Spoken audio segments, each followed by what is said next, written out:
নির্বাচনী কেন্দ্র করে আমার নির্বাচনী প্রচারের উদ্দেশ্যে আমরা 7 নম্বর ওয়ার্ড থেকে 1 নম্বরে যাই। ওখানে আমাদের মারাত্মকভাবে আহত করে 3 জন আহত হয়।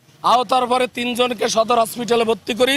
সেখান থেকে 2 জনকে খুলনা থেকে 1 জন ঢাকা আসে।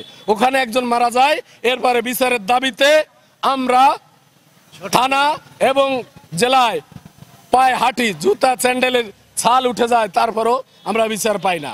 কিছুদিন আগে আমরা গ্রাম থেকে 600-700 আমরা জেলা বিএনপির কার্যালয়ে শুনতে পাই নির্বাচনী কমিটির প্রধান লায়ন ফরিদ খান মনির টিএম আকরাম হোসেন তালিম আরো সিনিয়র নেতৃবৃন্দ এরা আসছে। কিন্তু জেলা বিএনপির কতিপয় একজন নেতা, আমরা নাম প্রকাশে অনিচ্ছুক, তার নির্দেশে এই আফজাল হালাদারের বহিষ্কার আটকে দেয়। আমরা ম্যাডামের কাছে, দেশনেত্রী বেগম খালেদা জিয়ার কাছে, রুহুল কবির রিজভী বিএনপির মহাসচিব, স্থায়ী কমিটির সদস্যের কাছে জোর দাবি জানাচ্ছি, আমরা আফজাল হালাদারের বহিষ্কার চাই। আমাদের মূল দাবি হচ্ছে আমাদের ইউনিয়ন পরিষদের কাউন্সিলকে কেন্দ্র করে যে মার্ডারটা হয়েছে, এই মার্ডারের সাথে সরাসরি যারা জড়িত তাদের বহিষ্কার।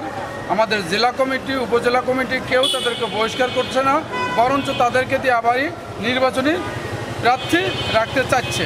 তা আমরা একটা খুনির সাথে নির্বাচন করতে চাই না। একটা খুনিকে দল এইভাবে সাপোর্ট দেবে এটা আমাদের জানা নেই, তবে জেলা কমিটি উপজেলা কমিটি সাপোর্ট দিচ্ছে। এই জন্য আমরা আজকে ম্যাডামের বাড়ির সামনে এসে দাঁড়িয়েছি। এই কারণে আমরা সঠিক বিচারের আশা, আমরা যাতে সঠিক বিচারে পাই। এই খুনি আফজাল এবং তার দোসর যারাই আছে, তার সন্ত্রাসী বাহিনী প্রত্যেককে দল থেকে বহিষ্কার।